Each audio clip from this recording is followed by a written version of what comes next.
Oke, I'm so blessed with, saya sangat diberkati dengan lagu yang kita tadi sudah nyanyikan. I'm so blessed by this song that we're singing just now. Bahwa setiap kita Every one of us, harus mengenal Tuhan. we have to get to know God for ourselves. Makanya kita bisa katakan bahwa that is who you are. So we can say to him, that is who you are. Kita bisa bilang bahwa itulah engkau, That is you. bukan kata orang, Not what I hear from bukan people. kata Pastor Rachel, Not what Pastor Rachel bukan says. kata Immanuel, Not what Pastor Emmanuel says. tapi karena engkau mengalami sendiri But you experience for yourself siapa dia. who Jesus Amen. is. Amen. Oke, dalam minggu ini kita sudah belajar tentang perjalanan bangsa Israel keluar dari tanah Mesir. So last week we were learning about how God brought Israelites out of Egypt. Ya, saya mengajak kita semua untuk coba baca di kitab Keluaran. So let's read in Exodus. Karena itu sangat excited, sangat bersemangat ketika kita bisa mengetahui bahwa Tuhan membuka jalan. So it's exciting when we hear about how God opens ways, Bagaimana dia menuntun bangsa Israel how he led the nation of Israel, yang sudah 400 tahun berada di perbudakan Mesir. who was in oppressive slavery for 400 years. 400 tahun. 400 years. Itu membuat mereka tidak pernah punya mimpi, They didn't have dreams. tidak pernah punya harapan. They don't have hope. Mereka berteriak, They were shouting to the Lord. mereka memohon kepada Tuhan, They were asking God, tapi mereka nggak bisa lakukan apapun. but they couldn't do anything. Sampai Tuhan mengirim Musa Until God sent Moses. dan menyatakan bahwa Tuhan mengasihi bangsa Israel And God says, I love you, Israel, dan untuk membawa bangsa Israel keluar dari tanah and I will Mesir. bring you out of Egypt. So, itu yang kita pelajari dalam minggu ini. So we're going to learn about that today. Mari kita sekarang akan lanjut lagi bahwa setelah bangsa Israel keluar dari tanah Mesir, So after Israel left Egypt, ternyata Tuhan nggak stop sampai di situ proses bagi bangsa Israel. so there was a process for the nation of Israel. Nggak stop sampai keluar saja. So it wasn't only after taking them out. Tidak stop sampai, bangsa Israel sudah bebas. So I'm free now. What's next, yeah? Tapi Tuhan punya rencana lagi. God has different plan, Ingat a minggu lalu, greater plan. saya sempat menyampaikan bahwa butuh 1 hari untuk bangsa Israel keluar dari tanah Mesir, tapi butuh 40 tahun untuk mengeluarkan Mesir dari hati bangsa Israel. So it needed 1 day to take the Israelites out of Egypt, but it needed 40 years to take Egypt out of the Israelites. Oke, sekarang kita akan baca di Keluaran 14 ayat 1. Exodus 14, chapter 14, verse 1. Ya, 1 dan 2 ya, saya akan two. bacakan. Berfirmanlah Tuhan kepada Musa demikian. Katakanlah kepada orang Israel supaya mereka balik kembali dan berkemah di depan Pihahirot antara Migdol dan laut, tepat di depan Baal Zephon, berkemahlah kamu di tepi laut. Nah, kalau kita baca ini, kita bisa lihat ada petanya, mungkin bisa ditampilkan. Oke, ini kurang lebih banyak versinya, banyak versi tentang perjalanan bangsa Israel.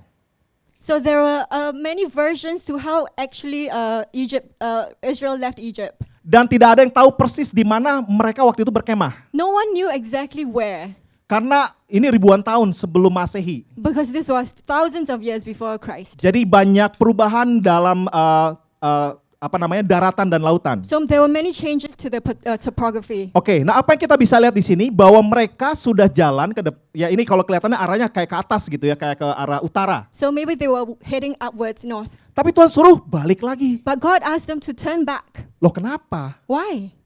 Karena Tuhan memiliki rencana lain dengan menyuruh bangsa Israel untuk balik ke arah berputar kembali dan berkemah di tepi Because laut. God had a very different plan, something very much unexpected when he told Israel to turn back. Kalau kita coba renungkan, If we reflect, bahwa dalam kehidupan kita ada kalanya Tuhan mengarahkan kita kepada kondisi yang sepertinya tidak mengarah kemana-mana. so many times in our lives, maybe perhaps God is leading us towards we don't know where.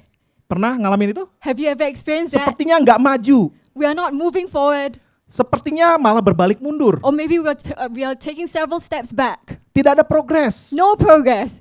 Kondisi yang membuat kita menunggu dan tidak banyak melakukan apapun. We are just waiting there and doing nothing much. Biasanya kita akan cenderung jenuh. So we will get impatient. Nah, seperti bangsa Israel di tepi padang gurun, kemudian mereka berbalik dan berpindah ke tepi laut. So Israel was asked to turn back to camp beside the sea. Dan dia berkemah di sana. Camp, Mereka berkemah di sana. camping by the sea. Nah, selanjutnya di pasal 14 kita lihat bahwa mereka setelah berbalik, terus mereka menunggu apa yang kira-kira Tuhan sedang mau lakukan dalam kehidupan mereka. So they were waiting, they were asking God, what are we doing? Dan ternyata Tuhan memproses bangsa Israel itu dengan lebih spesifik, bahwa karena waktu itu dikatakan Firaun ingin mengejar bangsa Israel. So it turned out that Pharaoh regretted letting Israel go and he decided to chase them down. Oke, sekarang kita coba berpikir ya. So let's think about this. 600.000 bangsa Israel di dalam perbudakan. 600,000 people in slavery. Ada yang bisa sebutkan satu perusahaan besar yang punya ratusan ribu, 600.000 karyawan? Do you know a corporation that has 600,000 workers? Jesus Kingdom. Yesus rohani ya. Oke, ada yang bisa nyebutkan? Any 600,000 workers? Amazon. Amazon 600,000? More. Oh, oke. Thank you for information. Oke, jadi bayangkan 600.000 dibiarin begitu aja keluar dari perusahaan, kira-kira bangkrut nggak perusahaannya?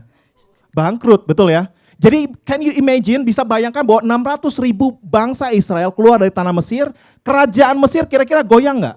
So 600,000 when they left, do you imagine Egypt? What was Egypt left with? It was a vacuum of laborers.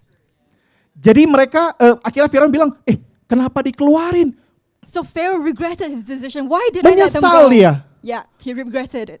Semua pekerjaan tertunda. So everything, all the labor was postponed. Dan orang Mesir tidak mau bekerja seperti apa yang diperintahkan oleh Firaun kepada bangsa Israel. And of course, the Egyptians themselves, they didn't want to do what the Israelites were doing Karena kerjaan mereka bertani. because they were farming Dan mereka nggak mau melakukan pekerjaan buruh.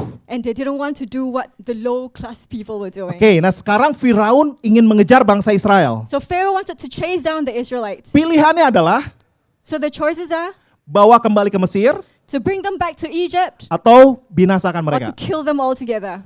Oke, nah selanjutnya dikatakan di ayat 6, Keluaran In verse 14 ayat 6.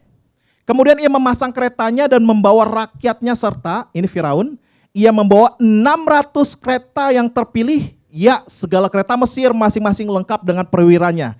Adapun orang Mesir, segala kuda dan kereta Firaun, orang-orang berkuda dan pasukannya, mengejar mereka dan mencapai mereka pada waktu mereka berkemah di tepi laut, di dekat Pihahirot, di depan Baal Zephon. Can you imagine? 600 kereta berkuda. 600 choice chariots, war chariots. Jadi banyak. Dalam sejarah dikatakan bahwa biasanya kalau misalnya bangsa Firaun mau berperang itu dia mengeluarkan 200 sampai 300 kereta berkuda. So it's been said that usually when Pharaoh goes to war, he only brings about 200 to 300 war chariots. Sekarang And now, 600. he brought 600, all 600 of them. Seperti yang kita sudah baca bahwa bangsa Israel bisa berperang nggak? Can Israelites go to war? Do they have war experience? Bisa berperang? Enggak. Karena No. sehari-hari nggak pegang pedang kan. Not at all. They couldn't go Tapi to dia war. bawa 600. But he brought 600. Kayak lebay banget gitu ya. It was over the top. Berlebihan gitu.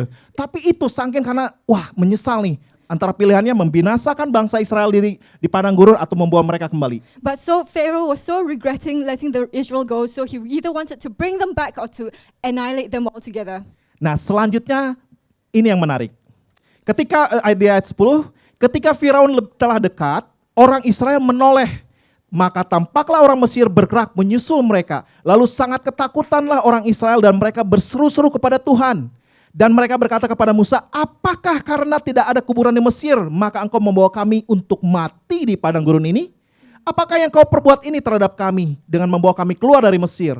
Bukankah ini telah kami katakan kepadamu di Mesir, janganlah mengganggu kami, biarkan kami bekerja pada orang Mesir.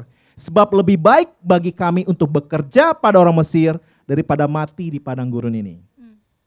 Bisa dilihat bahwa yang terakhir lebih baik bekerja pada orang Mesir daripada mati di padang gurun ini. So at that point, Israel was also regretting. They would rather be back home being slaves to the Egyptians than to be out in the desert right now. Padahal mereka sudah lihat mujizat dari Tuhan nggak?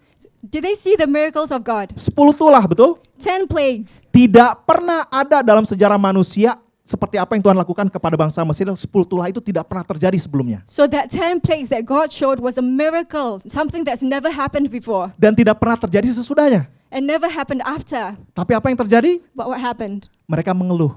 They were complaining. Tuhan, lo kok jadi begini sih? Why is this happening? Mereka marah. They were angry. Mereka kecewa. They were disappointed. Apa nggak ada kerjaan gitu kita memalukan sekali mati di padang gurun. Do we have nothing better to do than to die in the desert?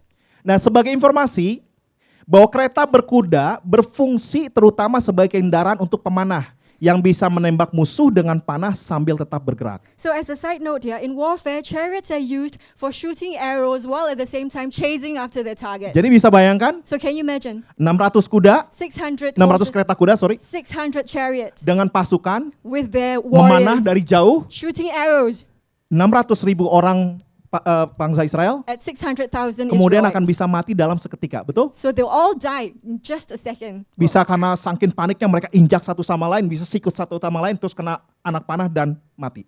Yeah, can you imagine the mayhem that's going on? Jadi itu yang kalau kita bayangkan mereka benar-benar panik. So they were really panicking and frightened.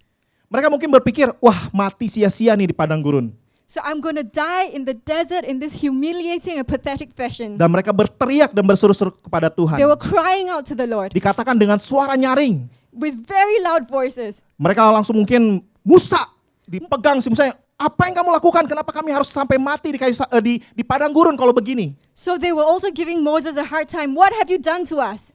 Nah, bisa Anda coba aplikasikan dalam kehidupan kita sehari-hari How do we apply this in our lives? bahwa ada kalanya jadi bisa bayangkan gini, waktu bangsa Israel berada di dalam perjalanan, Can you imagine when Israel was going through, sebelum mereka beristirahat di tepi laut, before they were asked to stop by the sea? mungkin mereka ya namanya baru keluar dari perbudakan, betul? So they were just out Kira-kira of reaksinya slavery. gimana? Coba bayangin. Try to Bayangin. imagine their reactions. Ketika baru keluar dari perbudakan 400 tahun, kira-kira reaksi mereka gimana? They must have been very happy. Yang tadinya harus bangun jam 4 pagi, harus kerja sampai larut malam, So in the past when they had to wake up at 4 to nighttime, dan sekarang mereka bebas. and now they're free. Terus dikatakan di Alkitab waktu mereka keluar, mereka dikasih oleh-oleh pemberian sama bangsa Mesir. So before they went out of Egypt, also Egyptians gave them a lot of gold. Padahal sebelumnya mereka tidak punya barang berharga. Before that they had nothing valuable Sekarang on them. mereka keluar dari tanah Mesir But dan now memiliki barang berharga. they were rich. in Nggak perlu bangun valuables. pagi-pagi, No need to wake nggak up perlu early. banting tulang. No need to work hard. Pokoknya menikmati kebebasan. They're just enjoying their freedom. Tapi mereka lupa. But they forget. Mereka lupa siapa yang membebaskan mereka. They forgot who has set them free. Jadi ada kalanya dalam kehidupan kita So sometimes in our lives, bahwa jikalau kondisi tenang, if everything, all the conditions around ours are calm, tidak ada yang berat, so nothing heavy going on, kita sedang menikmati kebaikan Tuhan, and we are just enjoying the goodness of God, jangan terlena. don't get Jangan distracted. malas leha-leha. Don't be too relaxed. Ya, nggak ada jadwal pelayanan, Maybe you have no timetable to serve God. tidak ada teman yang atau nggak ada keluarga yang sedang bermasalah. There are no family members in need. Jangan terlena. Don't get too terlena itu apa sih? Ya, Don't be too enjoyed. Yeah. Don't enjoy too much. misalnya lihat sosial media, Or when you're looking at social media, jalan-jalan ke or mall, you're going to the mall, ngerumpi. gossiping with your friends. Karena bisa jadi seperti yang dialami oleh bangsa Israel. Mereka terlena karena sudah merdeka, tidak perlu lagi melakukan disiplin. So that was what Israel was going through. They were enjoying themselves too much. Mereka nggak melakukan disiplin, They were not disciplined. sehingga akhirnya mereka nggak siap sesuatu hal terjadi. So they were not ready for what was going to Nah, happen. sama dengan kehidupan kita. Ada kalanya Tuhan membawa kita dalam suatu kondisi yang tenang, tapi bukan berarti untuk lengah. So sometimes God also brings us in that condition of peacefulness, but that doesn't mean that we should not defend. Yeah, we should be always Yeah. defending. Yes.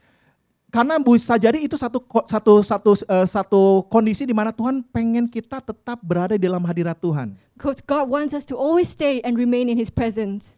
Kondisi tenang itu bisa merupakan waktu di mana Allah sedang mempersiapkan kita So that peaceful condition could be the way that God is preparing you for something that is greater ahead. untuk melihat kuasanya dinyatakan. To see His power. Jadi waspada ketika waktu tenang, jangan lengah. So be cautious when you are in peaceful conditions. Nah, kenapa bangsa Israel panik ketika melihat bangsa Mesir?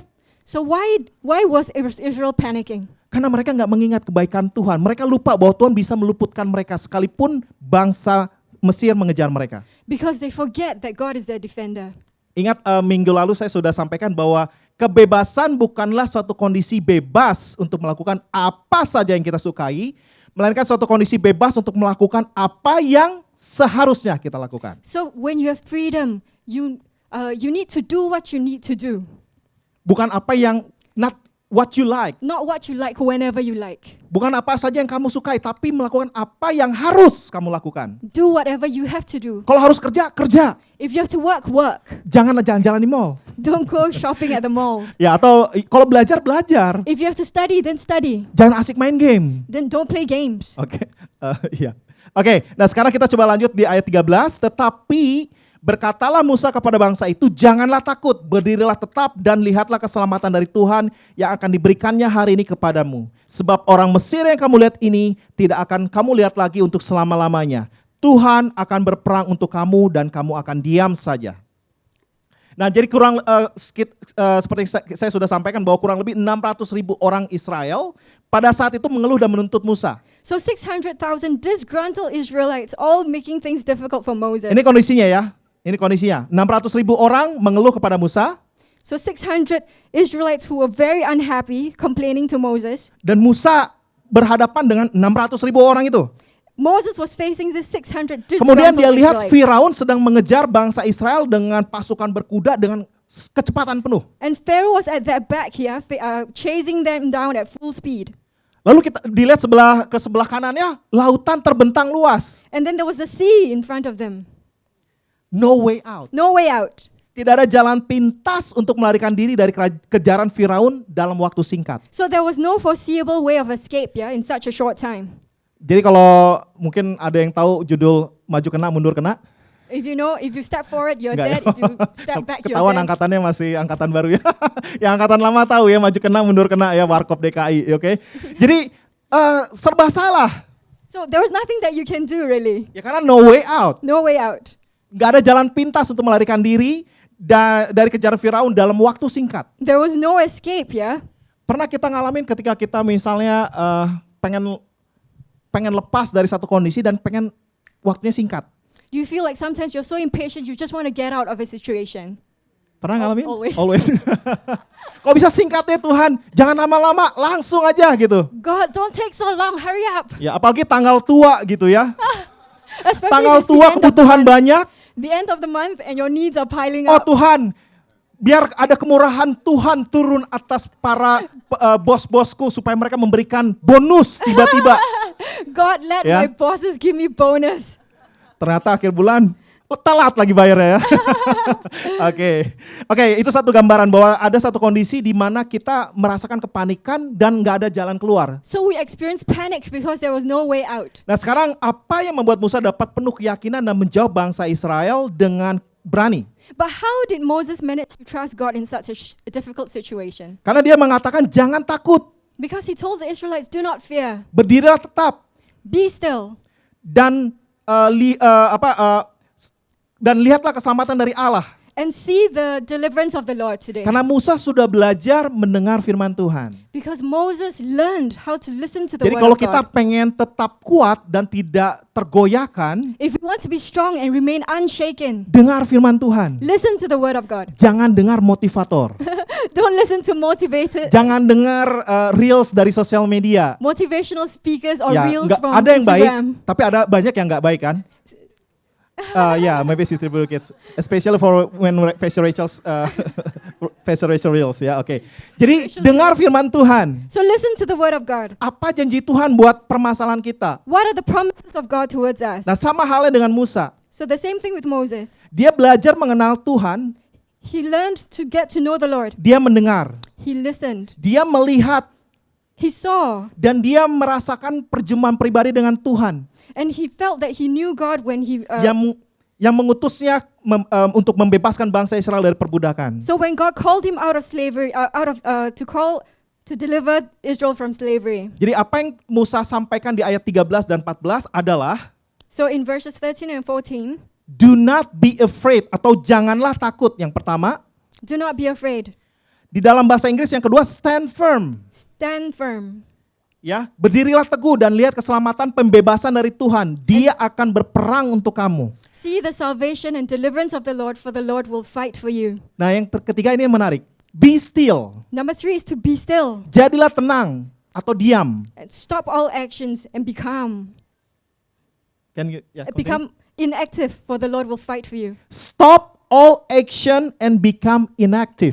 Stop all actions and become Ini agak inactive. susah diterjemahkan ke bahasa Indonesianya. Hentikan segala tindakan atau perbuatan dan menjadi diam. Stop all actions and become Wow. inactive. Jadi ketika ada masalah nih, Tuhan So- bilangnya be still. If you have problems, God says, be still. Biasanya kita pengen solve our own problem, right? Dengan cara yang kita bisa lakukan. Many times we just want to try to solve our own problems with our own ways. Apapun tentang masalah keuangan. Maybe during finances. Waduh, cari pinjaman-pinjaman. Oh, we are going to borrow from Pengennya everywhere. cepat, pengennya singkat. We want it to be quick, Tapi mungkin Tuhan pengen kita berdiam. but God wants us to be Dan silent. lihat Tuhan campur tangan atas permasalahan itu. God wants us to see. Belum dapat kerja, I haven't gotten a job yet, tabungan menipis. and my savings are left with a little Jangan bit. panik, Don't panic. tapi tetap berdiam dalam hadirat Tuhan. Stay in the presence of God. Stop all action and become inactive. Hentikan segala tindakan atau perbuatan dan menjadi berdiam. Karena berdiam itu berbicara tentang berada dalam hadirat Tuhan. Because being calm means you're in the presence of the Lord. Ya, jadi ingat hati-hati ketika kondisi tenang dan terasa ringan, seperti tidak ada masalah, itu adalah waktu untuk kita berdiam di hadirat Tuhan. So it's time for you to stay in the presence of God. Di dalam Ratapan 3 ayat 26 dikatakan, adalah baik menanti dengan diam pertolongan Tuhan. Lamentations 3:26. So it is good to wait quietly for salvation from the Lord. Badai boleh menerpa, tapi be still. There may be storm all around us, but we need to be still. Jadi apa yang kita pelajari hari ini tentang bagaimana kita supaya tetap merdeka, tetap berada di dalam kebebasan yang Tuhan berikan dan terlepas dari segala belenggu. So what's the key point in staying liberated from bondage and maintaining our freedom from God? Stay trusting God. Stay trusting God. Do not be afraid, Do not stand be firm and be still. Senantiasa mengenal dan mempercayai Tuhan, jangan takut. Berdirilah teguh, jadilah tenang. Oke. So- Sekarang coba bilang sama kanan kirinya, oke? Do not be afraid. Do not be afraid. Stand firm. Stand firm. Terus tepuk, sekarang tepuk. Be still. Be still. Oke.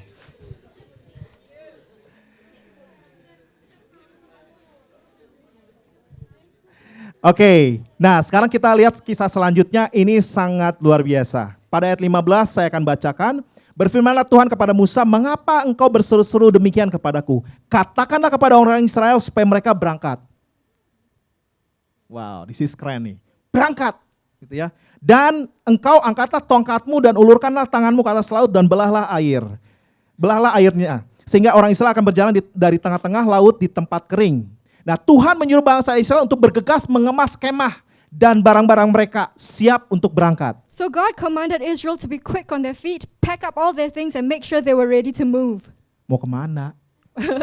Where are you going? Ya, dan Tuhan menyuruh Musa membelah laut. Luar biasa kan? But God was ready to split the sea. Belah laut loh, lu punya tongkat, suruh belah laut, gimana lo belahnya? So you use your rod to split the sea. Sekarang di dalam firman Tuhan dikatakan begini, bahwa ketika Tuhan memakai seseorang, So when God uses somebody, Tuhan bilang gini, apa yang kamu punya? so God asks, what do you have in your hand? Itu yang akan aku akan bekerja lewat itu. That is what I will use. Jangan dibikin-bikin. Oh, saya nggak punya ini, saya nggak punya ini, saya pengen punya ini. Enggak. Tuhan bilang apa yang kamu punya? So God will use what you have in your hand. Tuhan akan pakai itu. God will use Nah, it. kenapa Musa pakainya tongkat? So why was Moses using a Tongkat staff? itu bukan sesuatu hal yang keren kan? So it wasn't a cool Ini thing. bukan tongkat petir gitu, enggak. It wasn't the rod of lightning. Tapi ini tongkat penggembala. It was a shepherd's Jadi rod. biasa banget. It was so ordinary. Enggak spektakular. No spectacular. at all. Enggak harganya enggak mahal. It wasn't expensive. Ya, enggak terbuat dari emas. It wasn't made of gold. Pokoknya enggak kelihatan luar biasa. Nothing extraordinary Tapi about Tuhan it. bilang itu yang akan Tuhan lakukan untuk melakukan mujizat. But God was saying, I will use that to create Dan Tuhan bilang, miracles. belahlah laut. And God said, split the sea. Saya coba berpikir sebagai seorang biasa gitu ya. So we try to imagine Ketika Tuhan bilang belah laut. when God says, split the sea. Gimana caranya Tuhan? How are we going to Dipukul-pukul. split the sea? Bingung kan? Tapi Ada kalanya Tuhan suruh kita lakukan sesuatu yang mustahil. There are times when God will ask us to do impossible things. Saya punya kisah ketika beberapa puluhan tahun, mungkin puluhan tahun yang lalu, saya bertemu dengan teman SMP saya. So many years ago, Pak Emmanuel met with his friend from SMP, Junior school. junior high school. Ya, junior. Dan saya udah puluhan tahun juga nggak ketemu orang itu. So he hasn't met up with that friend for many years. Terus dia bilang bahwa, tolong dong bantu doain tunangan saya. So he said, "Oh, please pray for my fiancé." Ya, yang sedang sakit. Fiancé? He was a boy Yeah. or girl? He. He. Yeah, Okay, jadi- fiancé. Ya, tunangan saya sedang sakit. So my fiancé is sick. Ya tentu kita yang sudah pelayanan, wah siap, saya siap. Kita yuk, saya mau doain. So Pak Emmanuel, yes, let's pray. Oke, akhirnya kita tentukan waktu untuk bisa datang ke rumah sakit untuk mendoakan So he went to the hospital to pray dengan iman. with faith. Waktu lihat, When he saw ternyata di ruang ICU, in the ICU, koma in coma, 2 minggu 2 weeks in dengan the coma. berbagai macam ada kabel dan alat bantu pernapasan untuk tetap hidup. And there was the machines all stuck to, she was all stuck Pilihannya to ada the dua. machines. So there were 2 choices, Doa kematian to pray for her death atau doa kesembuhan. or to pray for her healing. Tapi disuruh doa loh. But he was asked to pray. Teman saya ini jauh dari Tuhan ya. Dia bukan orang yang sungguh-sungguh di dalam Tuhan. So Pak Emmanuel's friend was not particularly close to God, Tapi dia berharap karena tahu saya pelayanan di gereja. but he was hoping maybe it was his last hope. Ya, jadi yang pelayanan di gereja, So Pak Emmanuel was all the working in the volunteers church. need to be ready. If someone asks, please pray for my family or please pray for me, and then you realize that that's a hard, itu hal yang sulit karena permasalahan berat banget. Wah, utang 1 M. Wah, gimana ngedoainnya? Misal kayak gitu. That's just example. Tapi kalau Tuhan suruh taat, doain. But if God asks you to pray, then you pray. Be faithful. Can you imagine? Can you imagine? Ya, jadi apa yang saya lakukan? So what did Pastor Emmanuel do? Saya doakan. He prayed. Dan saya ingat persis waktu itu saya gini, saya bisikin ke telinganya, yang nggak bisa dengar kan, tapi saya cuma dengan iman. Kalau kamu dengar saya, So he whispered into the person's ear, if you can hear me, Tuhan Yesus sayang sama kamu. Jesus loves you.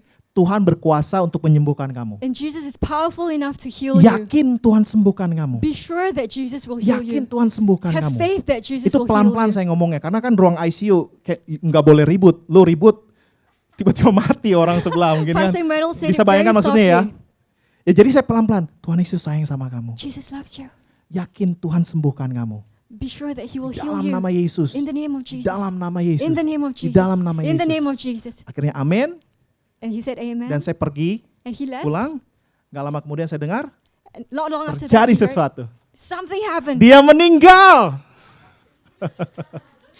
She died. She died, ya. Saya waktu itu pikir gini, loh tuh ini kayak membelah laut loh. Lu So gimana Pastor membelah Emmanuel was laut? like saying, Penontonnya 600.000 loh. Ayo, lu kalau nggak bisa berhasil, gua gebukin rame-rame nih. Bisa jadi kayak gitu kan? Can you imagine ya? Maksudnya beban yang ditanggung oleh Musa itu waktu Tuhan suruh angkat tongkat belah laut itu nggak mudah. So Moses was asked to do a practically impossible thing, to split the sea using his staff. Jadi kalau nggak terjadi, So Loh. what if it didn't happen? What if he Malu, failed? So he would be so embarrassed. nah sama halnya ketika kita disuruh Tuhan mendoakan seseorang, tidak terjadi dan malah orang itu malah meninggal. So what happens when you pray for somebody who ends up dying? Saya waktu itu pikirnya gini, Tuhan kenapa meninggal?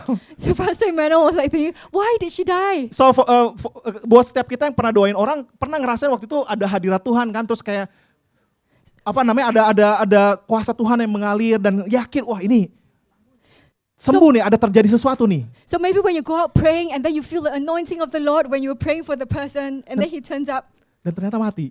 dead. Terus saya mikir, loh yang saya rasain apa Tuhan ya? So what was I feeling at that Loh, time, kok Lord? bisa begini? Kenapa What Tuhan? happened? How did this happen?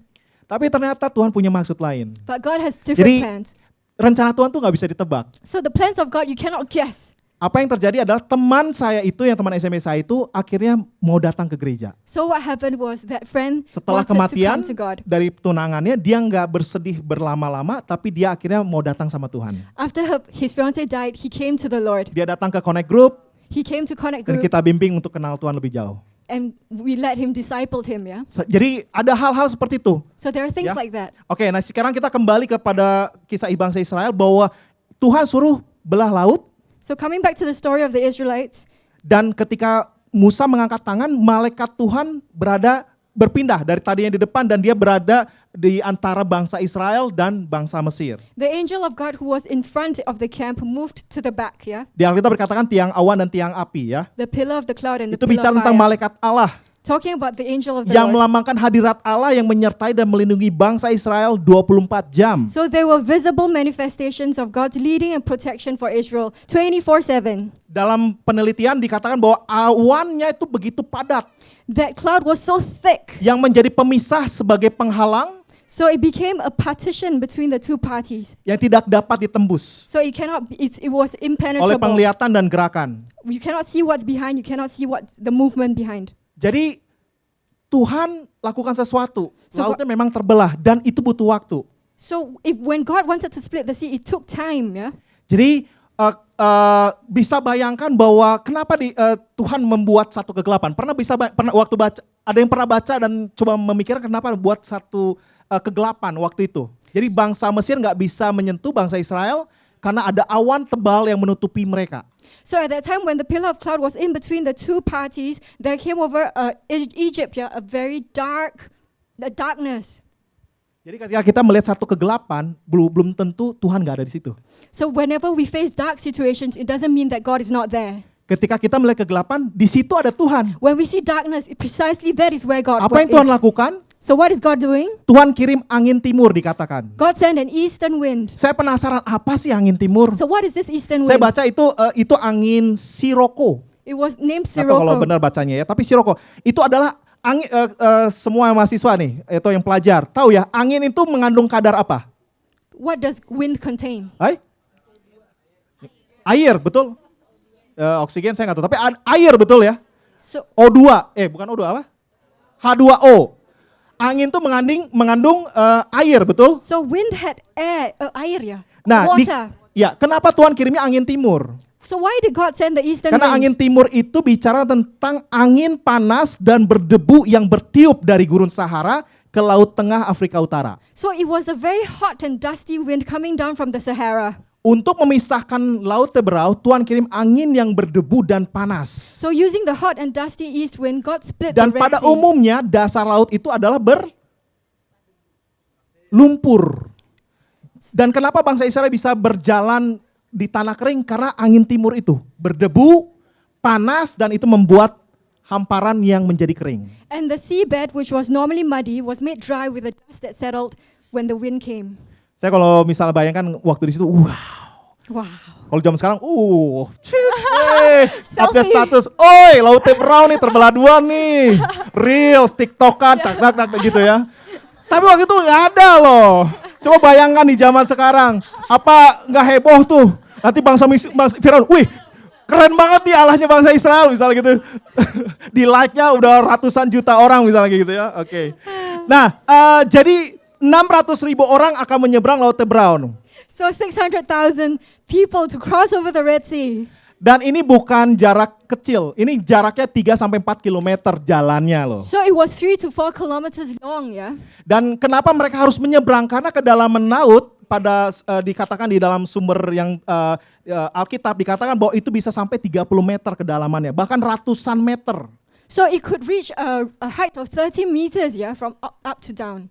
That's why God's doing miracles. Man, jadi itu kenapa makanya Tuhan melakukan mujizat. So that was why God did this miracle. Dan ketika bangsa Mesir melihat itu, wah, makin mereka juga jadi panik kan, cemas. Waduh, cepetan kejar bangsa itu. So Pharaoh and his army chased down the Israelites, yeah. Dan akhirnya bangsa Israel berhasil menyeberang ke tepian. The Israelites succeeded in crossing over safely. Dan bangsa Mesir mengejar sampai ke tengah laut. And Egypt was chasing them right down Dan to the middle Tuhan of the sea. menghempaskan kembali air laut dan membinasakan seluruh bangsa Firaun dan bangsa Mesir. So that was when Boleh God tepuk made tangan the dong buat Tuhan waters Yesus ya. return to its place. Jadi ketika Tuhan melakukan mujizat, So when God did a miracle, Dia nggak cuma lakukan buat kita, so He not only does it for us, tapi Dia lakukan untuk menyatakan kebesarannya buat orang sekitar kita. but He wants to show the people around you Kenapa that He's bangsa Israel powerful. disuruh berbalik? So why did the Israelites were called to turn back, Kenapa bangsa Israel disuruh menyeberang laut? to cross the Red Sea? Kenapa bangsa Israel harus beriman sama Tuhan? Why do they have to trust God? Karena Tuhan mau menyatakan kebesarannya kepada bangsa Israel dan menyatakan kebesarannya kepada bangsa-bangsa lain. Because he wanted to show the Israelites his power and greatness. Bahwa siapa dia? And he wants to show Bahwa the dia whole Allah yang world menyertai. who he is. Miracles maker. Miracle maker. Yang membuka jalan. He was the one to open the way. Dia adalah Allah Immanuel. He is Emmanuel, Allah yang beserta kita. the one who is with us. Dan apa yang selanjutnya terjadi? Di So- ayat 31 saya akan bacakan. Ketika dilihat oleh orang Israel betapa besarnya perbuatan yang dilakukan Tuhan terhadap orang Mesir, maka takutlah bangsa itu kepada Tuhan dan mereka percaya kepada Tuhan dan kepada Musa hambanya. Ketika mereka melihat, mereka takjub dan mereka percaya kepada Tuhan dan hambanya. Dan di ayat 15 nanti bisa dibaca di rumah bahwa mereka akhirnya memuji Tuhan. So after that happened, they were praising the Lord. Ya, di pasal 15 dikatakan bahwa mereka memuji Tuhan. They were praising the Lord. Miriam, saudara perempuannya Musa, menari, memuji Tuhan Miriam, the prophetess, the atas sister apa of yang dia Aaron and perbuat dalam Moses, kehidupan bangsa Israel. was dancing to the Lord. Jadi apa yang harus kita lakukan ketika kita tetap bisa berada di dalam kemerdekaan yang dari Tuhan? So how do we remain in the liberty? Yang selanjutnya adalah The next point is, stay praising the Lord in every situation.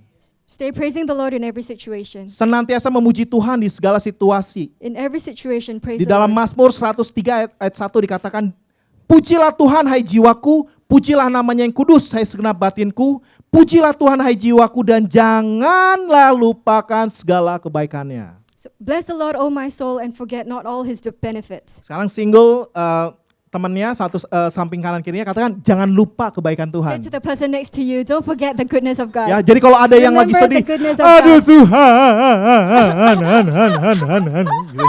Kalau lagi bersedih bilang jangan lupa kebaikan Tuhan. Mungkin sekarang kamu nggak lihat seperti tadi lagu tadi, even when I don't see it, you Even when I don't working. see it, God is Even working. when I don't feel it, Even when you I don't working. feel it, you're working.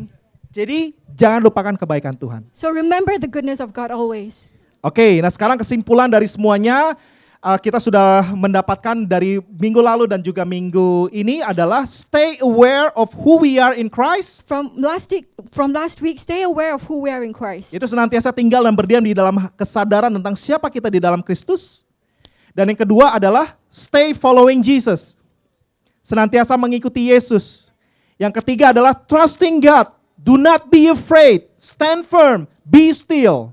Senantiasa mengenal dan mempercayai Tuhan. Jangan takut, berdirilah teguh, jadilah tenang. Dan yang keempat adalah stay praising the Lord in every situation. Senantiasa memuji Tuhan di segala situasi. Dan yang terakhir, yang kelima, ini penting, kita harus belajar dari Musa. Karena dia katakan ya sama Tuhan, maka satu bangsa terselamatkan. So we have to observe how Moses did things. He said yes to the Lord, and in the end he accomplished the independence of Israel.